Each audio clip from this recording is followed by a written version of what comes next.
Bismillah, martda hansı bürclər hədəfə çatacaq? Mart ayında planetlərin düzülüşünə görə bəzi bürclər məqsədlərinə çatmaq baxımından digərlərindən daha şanslı görünür. Martda hədəfə çatmaq potensialı ən yüksək olan bürclər.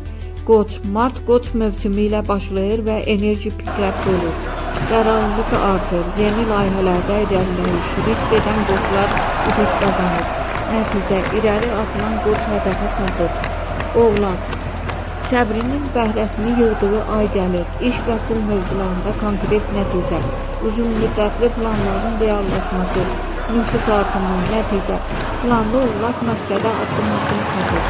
Şir, martda diqqət mərkəzində olacaqsınız. Dəstək və tanınma artır. Liderlik qabiliyyəti işə yarayır. İstedad göstərən şir qalib çıxır. Nəticə, özünü göstərən şir hədəfi vurur. 4. Balıqlar, xüsusilə ayın ilk yarısı çox güclüdür. İntuisiya düzgün yol göstərir. Gözlənilməz fürsətlər, yaradıcı işlərdə olur. Nəticə, daxili səsinə qulaq asan balıq məqsədə yaxınlaşır. Martın sürpriz yüksələnləri Buğa və Əqrəbdə ayın ikinci yarısında istirahət edə bilər.